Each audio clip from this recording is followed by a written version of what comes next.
Hi, people. Right, today, look. Sorry, I've got a bit of a something in my throat. Um, I've been joking about O.C.D. in, obsessive compulsive disorder, especially in high drive dogs, working dogs, especially herding breeds such as collies. Um, Now, yeah, I've been joking about Zed and the crows. However, it is becoming slightly obsessive, and I've taken my dog trainer head off and put my dog behaviourist head on and have thought about this. And today I have not permitted her to go outside. Um, I suppose we could use the analogy, hello, sweetheart, of stopping smoking, stopping drinking, or stopping drugs. You can either do it slowly or you can go cold turkey and get the hell on with it, yeah? I'm slightly more for the latter of the two. Now, she's a little bit sulky, and that proves the point. Now,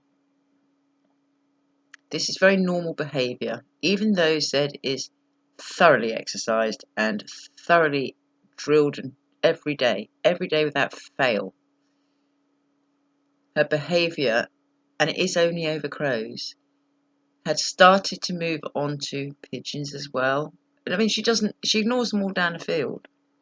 But if I let this go, it will continue to get worse. So it has to be nipped in the bud, and nipped in the bud now. It has nothing to do with anything else that is going on. You know what I mean. So I think the best thing for her and for me is to get another dog as another collie, because then she'll have something to occupy her mind and to keep me busy, because I like to be busy and I love training dogs. It's my soul. So I just wanted to discuss this because, yeah, it was funny, and this is where people make mistakes, especially with pups and even older dogs. They think it's sweet, it's cute, it's funny, but hey, you've always got to think about your dog's mental welfare as well. It's not ever good to be obsessive about anything. I mean, I am obsessive about my hair, okay? It's the only thing I care about, and it's like when I get roots, I get a little bit, whoa, I've got roots, and if it's not, I've cut it again. It is obsessive. I mean, there's no one to rope me in, but it's do as I say, not as I do when it comes to the dogs. So yeah, she's. I mean, it's not good weather down here anyway, and even if it'd been blazing sunshine and wonderful, I would have done exactly the same thing. Now, the Doctor's Whovian will totally understand what I'm talking about here, having studied canine behaviour. Hi, hooves. Um, so it has to be done, and I'm not being cruel, and all I've said to her when she has moved forward to want to go out is I've said place, stay. That is it. I haven't even been firm about it, but she has to comply. Yeah, she's a bit sulky. That's okay. She'll get over it. She will get over it. It's not, you have to remember she's a working service dog. She isn't a pet, and none of my dogs have ever just been pets. Nothing against people that have pets, but my dogs are not just pets. They are working service dogs. She cannot be like that. She cannot be like that. If I was to collapse or have an incident or go into a fugue state or whatever, it's no good her chasing, mucking about with birds now, is it? It's as simple as that, really. It's got to stop. Yeah, it could be argued in the garden it's okay, but then it starts to bleed over into other areas, which, if not for my experience, other people wouldn't notice it. They would think it was cute and it was fun and, let their dogs get on with it. And meanwhile, your dog is getting mentally damaged. And that's not happening to any dog that I own, ever. So I will be looking for another collie, a border collie, obviously. You know, I seem to specialise in border collies. You know, I've had a lot. I know them very, very well, and I'm actually thinking of a male this time because they are slightly bigger. Unfortunately, it will have to be neutered. I really don't like spaying and neutering. That's just, you know, I have done a lot of research on it, and it will not be done until the dog is fully mature, even if it means that I have to put up with howling dog and complaints until the dog is mature. So I just wanted to talk about that today because I think it's very important. Now, there is something else I want to say.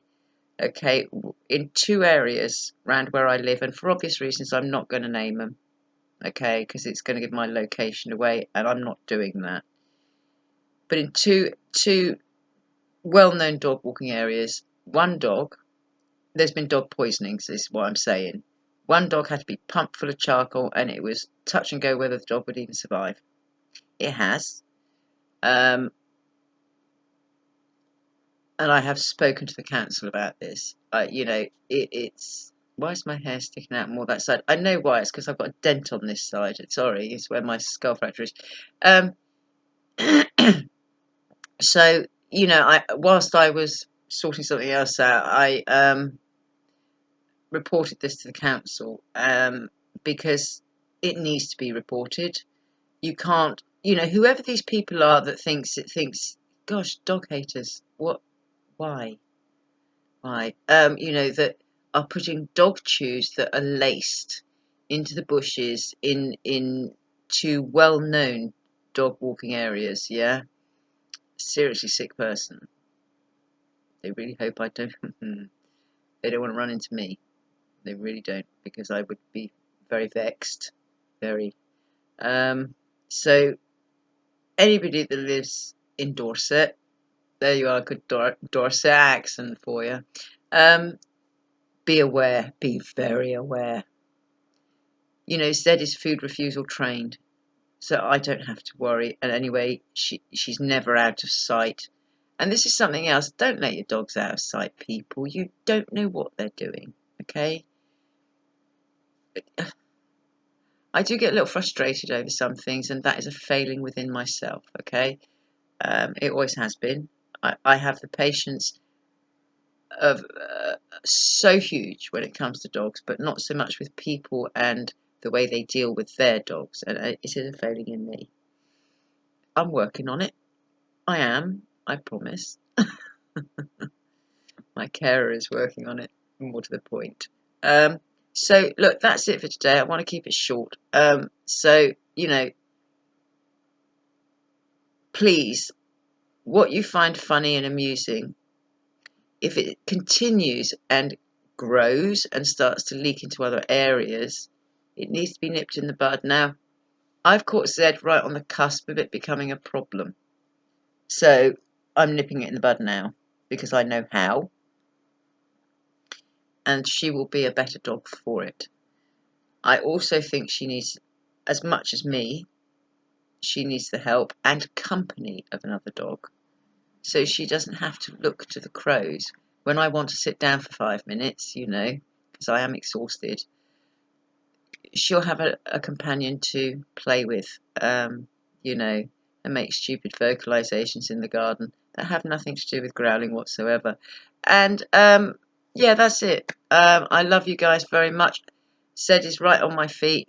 She's fed, and half an hour ago she's absolutely exhausted. As you can tell, so am I. You know, I feel as though I need to be like, I really do. So I'll leave it here today. Thanks so much, everybody. You know, you're great people, very supportive, and I love you all very much. So please stay well, take care, and please look after your dogs, okay? Be aware, be very, very aware, okay? Bye for now.